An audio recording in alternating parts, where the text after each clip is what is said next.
How do you know when a nation should go to war and when a nation shouldn't go to war? We have wars going on all across the world. Every day we hear about war in Israel and war in Ukraine as well as other places. And as Christians, you can struggle to wonder, well, how do we know whether this is a just war or an unjust war? And I want to look at their ancient war and I want to compare it to some of our modern wars. Where they're at is the nation of Israel. What's happening in Judges 4 is exactly what's happening today in Israel and the war in Israel.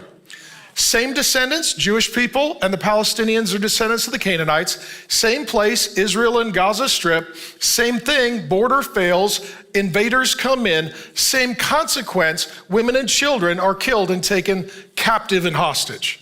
So I want to use this ancient case study as a modern example of what some would call just war.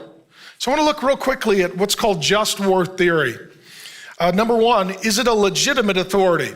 Mobs, terrorists, anarchists are not legitimate authorities. Number two, it's defensive, not offensive. In their case, they were living in their land and their enemies invaded. Today, in the modern nation of Israel, they were living in their land and then neighbors invaded. And so now pushing back is defensive. It is not offensive. Number three, is it for a noble cause? In their day, women and children had been terrorized and tormented and traumatized for 20 years. You're going to hear this when we get into chapter 5. It says that they kept taking the young and old women hostage and then abusing and traumatizing them for 20 years. Similarly, in our day, when Israel was invaded, they took hostages, those who were civilians, and they're still holding many. Number four, proportional force. The response must be commensurate to the attacks.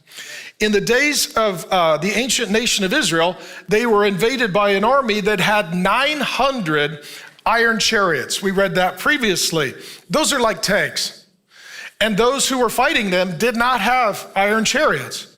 But today in Israel, if you are attacked by one group and then you attack with soldiers, that is proportional use of force. Does the mission target soldiers, not civilians? In the ancient war in Israel, the soldiers invaded and they targeted the civilians. They overtook the streets, the people couldn't come and go, and they destroyed the economy. They also killed their crops. They were attacking civilians. And so similarly, in our day, when Israel was invaded, it was trained soldiers and terrorists attacking women, children, and those who were elderly, those who were in fact civilians. And so the response of soldiers fighting soldiers, that is a just war. In addition, more lives must be preserved than taken. If you're going to sacrifice some lives, it must be to save more lives. And so in the days of the ancient war in Israel, it had been 20 years of killing and crippling people in the economy. And so the soldiers are fighting back, I should say it again, to prevent the further loss of life. In our day as well, I would argue for the nation of Israel in their current war, if they do not eradicate the terrorist invaders, that ultimately their nation will be destroyed. So unless you stop them, you're going to eradicate human life for an entire people group. Therefore, it meets the just cause of more lives being preserved than taken. And lastly, is it a last resort? And this is where in the ancient world, it was a last resort. They were invaded and oppressed for 20 years. Time to fight back. In our own day, it is a last resort because if you allow a nation to be attacked, then every nation will attack it. And what makes the current war in Israel so difficult is trained soldiers invaded a nation, attacked women, children, and civilians, and then retreated back to their nation, and now they are hiding behind innocent civilians. And sometimes, might I add, not innocent civilians.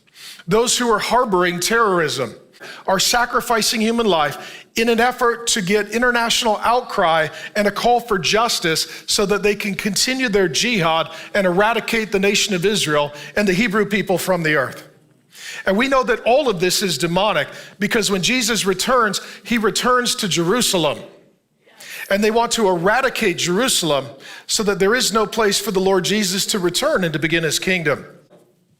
And it is the opposite of something called pacifism. Pacifism is this belief that you should never respond with force. Let me say this, the God of the Bible is for sure not a pacifist. He is not a pacifist. He attacks and he destroys entire nations like Sodom and Gomorrah in Egypt. And here he is allowing his people to defend themselves. Furthermore, not only does he command them to war, he joins them in that war.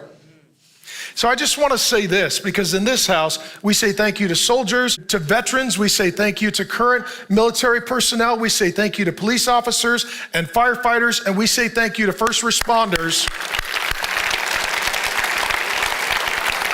Because what you're doing is you're getting in the way between evil and people. And that's a good and godly thing to do. We are not the defund the police people. At the end of the day, you can't be, especially a man, with any dignity, value, or valor if you can watch women and children get harmed and not get in the middle. You are not a man. There's something broken in your soul. And we don't want to be the guys that start the fight, but if need be, we want to be the guys that end the fight. And that's what's going to happen here.